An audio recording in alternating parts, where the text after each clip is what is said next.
Pax Britannica merupakan julukan yang disematkan kepada Inggris atas kontrol dan kendalinya bagi keamanan dunia yang berlangsung sekitar hampir 100 tahun lamanya di masa kejayaan Inggris. Istilah ini sebenarnya mirip dengan apa yang pernah ditujukan semasa kerajaan Romawi berkuasa, yang pernah disebut sebagai Pax Romana, di mana saat itu Romawi menguasai dunia hampir 200 tahun lamanya di masa kegemilangannya. Ya, di masa setelah Perang Napoleon berakhir, Inggris menjadi satu-satunya negara hegemon di dunia. Dominasinya tidak terkalahkan. Bahkan, Inggris sendiri di bawah Jenderal Wellington lah yang menghabisi Napoleon dan pasukannya dalam pertempuran di Waterloo, sebuah kota di Belgia pada tahun 1815. Saat itu, Inggris dibantu oleh beberapa negara Eropa lainnya seperti Prusia, Belgia, dan Belanda. Perancis yang ekspansif di bawah Napoleon memang telah menjadi musuh bersama bangsa Eropa saat itu. Dan kekalahan Napoleon di Waterloo akhirnya telah meninggalkan Inggris tanpa pesaing berat dan menghantarkan Inggris sebagai imperium dunia satu-satunya.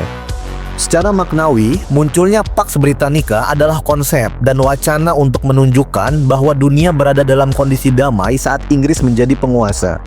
Hampir sebagian besar dunia dikontrol oleh Inggris, khususnya rute keamanan maritim laut yang menjadi rute penting perdagangan saat itu. Rute krusial tersebut menjadi aman sebab Inggrislah yang menjadi pengaman kebebasan navigasi di lautan lepas. Perompakan bajak laut dan perdagangan budak menjadi isu yang coba diawasi dan dikendalikan oleh Inggris supaya kedamaian di tengah lautan dapat mendukung kemajuan perdagangan, khususnya antara Eropa dan wilayah-wilayah koloninya. Pencegahan perdagangan budak ini sebenarnya baru muncul setelah disahkannya Undang-Undang Anti Perbudakan pada tahun 1807 oleh Parlemen Inggris. Meski di tahun sebelumnya, Inggris juga terlibat dalam perbudakan itu sendiri. Dalam perjalanannya, sejarah munculnya Inggris sebagai penguasa lautan dan dunia ini sering dijadikan landasan bagi lahirnya teori stabilitas hegemoni dalam teori kontemporer hubungan internasional. Pada teori ini intinya, saat di dunia ini hanya ada satu penguasa tunggal sebagai negara superpower, maka kecenderungan yang terjadi adalah dunia menjadi damai dan aman.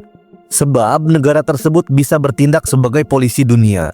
Seluruh hukum dan kepatuhan dari berbagai negara tunduk pada otoritas satu-satunya hegemon tersebut. Tidak ada negara yang berani menantang dan membuat onar kekacauan sehingga dunia tentram dari ancaman dan perang. Supremasi Angkatan Laut Inggris saat itu memang tidak tumbuh secara mendadak. Sebagai negara kepulauan dan sebagai bangsa yang memiliki jiwa penjelajahan yang tinggi, bakat kemaritiman menjadi pondasi awal lahirnya Angkatan Laut Inggris yang disegani. Singkatnya, bangsa Inggris adalah bangsa pelaut. Sementara itu, secara ekonomi, kekuatan Inggris saat itu juga begitu besar. Apalagi kebijakan merkantilisme yang protektif yang diadopsi di dalam negeri oleh Inggris, lambat laun mulai digantikan dengan sistem kapitalisme. Sebuah sistem yang semakin mendongkrak perekonomian Inggris menjadi lebih mantap. Kapitalisme telah melahirkan kelas pengusaha baru di mana mereka tidak lagi terkonsentrasi pada kelompok agrikultur, namun beranjak ke industrialisasi dan manufaktur berat. Mesin-mesin baru mulai ditemukan, inovasi produk semakin marak. Hal ini juga berdampak pada pengembangan Angkatan Laut Inggris yang gagah dan ditakuti bangsa Eropa lainnya. Persenjataan lengkap di kapal-kapal Inggris mulai diinstalasi. Makanya, hampir di setiap pertempuran laut, Angkatan Laut Inggris selalu keluar sebagai pemenang. Keperkasaan Angkatan Laut Inggris pun bisa dibuktikan dengan jumlah koloninya yang banyak dan tersebar di berbagai benua di dunia. Terbentang dari Amerika hingga Afrika dan Asia serta Kepulauan Pasifik. Seperempat wilayah bumi dan seperempat populasi dunia dikontrol di bawah bendera Imperium Inggris. Wilayah koloni Inggris yang besar semakin mendukung proses industrialisasi di Inggris. Bahan mentah untuk produksi selalu tersedia.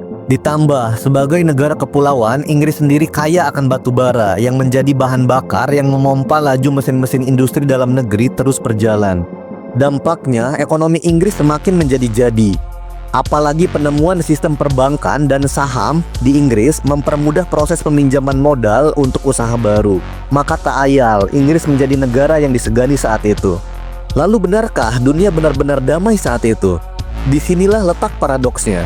Mungkin perang besar seperti yang pernah dilancarkan oleh Napoleon tidak terjadi. Tapi di masa Pax Britannica, dunia tidak benar-benar terhindar dari peperangan sama sekali. Banyak peperangan muncul di masa itu. Sebut saja Perang Crimea, Perang Mesir, Perang Opium, Perang Prancis-Austria, Perang Austria-Prusia, Perang Prancis-Prusia, dan Perang Rusia-Jepang. Semua peperangan tersebut terjadi di masa Pax Britannica. Intinya, meski Pax Britannica disebut telah melahirkan perdamaian panjang, bukan berarti perang-perang yang dianggap kecil hilang sama sekali. Perang tetap ada dan sesekali meletus di masa Imperium Inggris mendominasi dunia. See you later.